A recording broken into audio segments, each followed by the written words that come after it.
One.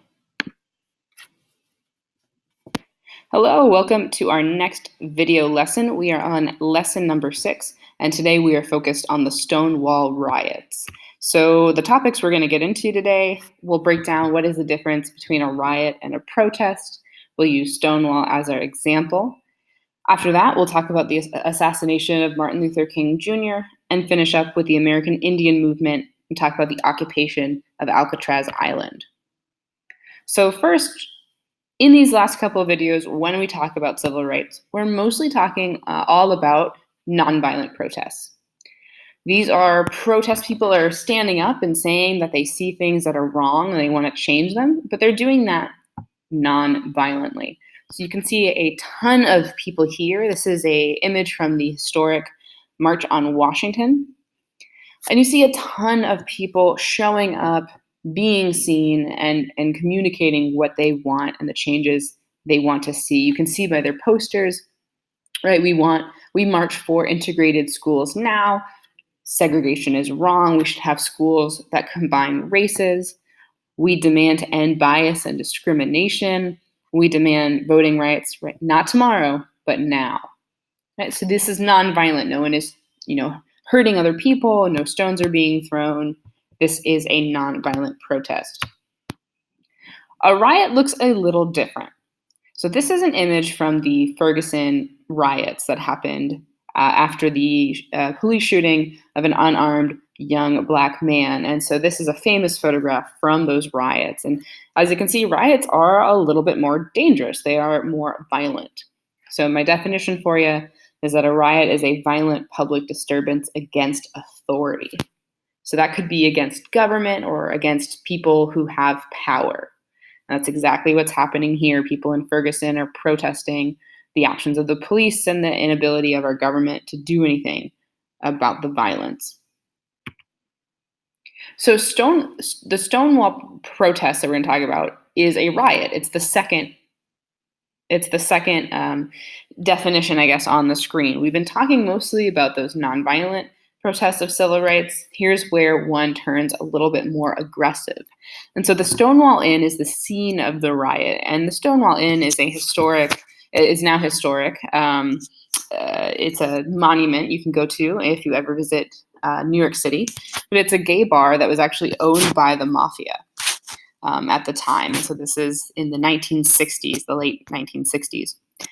And so what happens at bars like Stonewall is it's owned by the mafia, which then allowed gay people into the bar because it's not exactly a time in which that is socially acceptable, especially people who are gender nonconforming and might wear clothes that differ with the gender they were assigned at birth. And so Stonewall Inn was famous because it was often raided by the New York City police.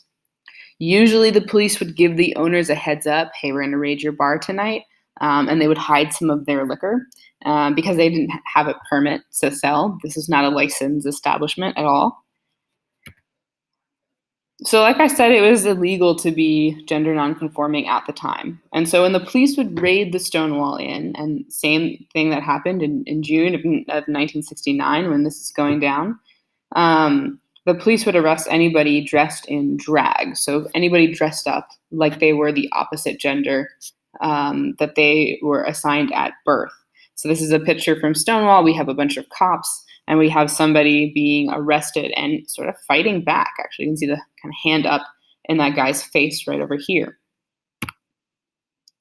And so what started as a routine raid of the bar where they would arrest people in drag, they would arrest people who were selling alcohol illegally, people started to fight back, right, against the cops. Enough was enough. This has happened many, many times.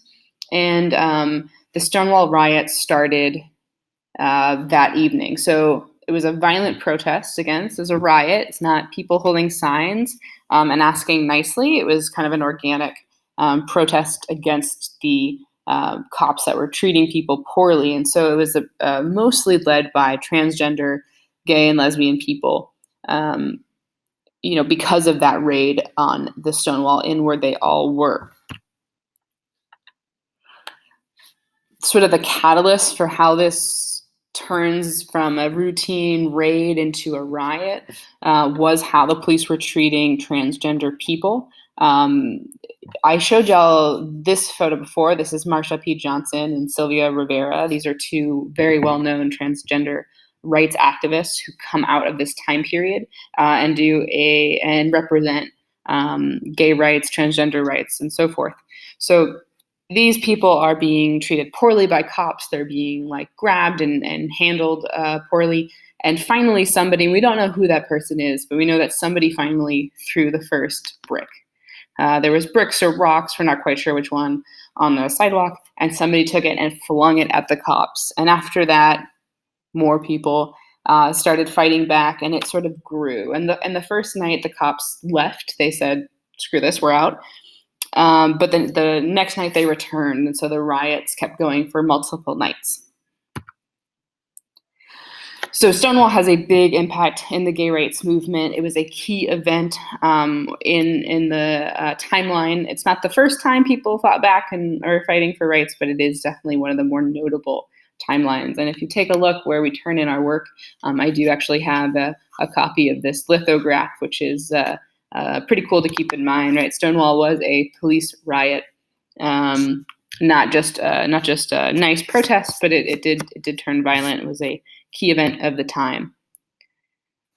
All right, so moving on from Stonewall, a couple important things that we need to cover. The first is Martin Luther King is assassinated in April of 1968. So this is a year before Stonewall. You can see at the end of the 1960s, it gets a little bit more violent, and a lot of crazy changes are happening. So Martin Luther King is shot to death on his hotel balcony, and after that event, rioting erupts in hundreds of cities, big cities all over the country. So the assassination riots kind of look like this photograph here. I believe this is Chicago. You see a bunch of civil unrest and racial tensions shoot through the roof because after he's assassinated, obviously people take that really hard. It's a terrible thing to happen. He is the leader of this movement. It is gaining so much strength. And of course, he's taken way too soon. And so assassination riots led to a bunch of property damage and people looting businesses and breaking things, setting things on fire, and so forth. And this lasts for a couple of days. So to wrap up our video, the American Indian movement is another movement we haven't quite covered yet, but I do want to plug it here. So AIM is a Native American civil rights organization, and they focus on a ton of different things to support Native Americans.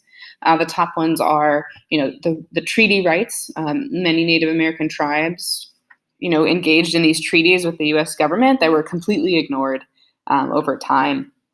They also address the unemployment and poverty that is seen in many Native American communities, and police brutality of people being, again, treated poorly by cops and police officers. And finally, that preservation of indigenous cultures.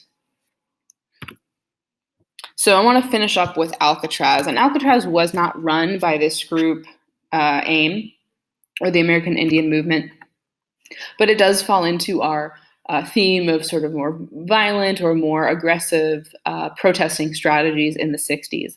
The occupation of Alcatraz were Native American groups protesting that, hey, Alcatraz Island was originally intended to be Navajo land. Through a treaty, that treaty was broken by our U.S. government. And so Native Americans went and protested by occupying Alcatraz Island, and they stayed there for 19 months as a way of showing that, hey, they want to take back this land from the government. So you can see this has been graffitied a little bit. The walls of Alcatraz, hey, you are on Indian land, and they have added to this sign, Indians are welcome. United Indian property is written over, that used to say United States. Oops. And I want to leave you with this. This is kind of their final pitch. Native Americans had offered the U.S. government to buy Alcatraz from us, from the U.S. government. And their offer was to buy Alcatraz for $24 in glass beads and red cloth. And this is historically significant because that is actually what natives received for the island of Manhattan back in 1626. This was Native American land. They sold it to white settlers for $24 worth of glass beads and red cloth. And of course, that land is worth billions of dollars today. Something to think about. We'll finish up with our summary, guys. Our notes are not done until you summarize it. So think about those key things you learned, write that in the box, and continue on with the next lesson or a project.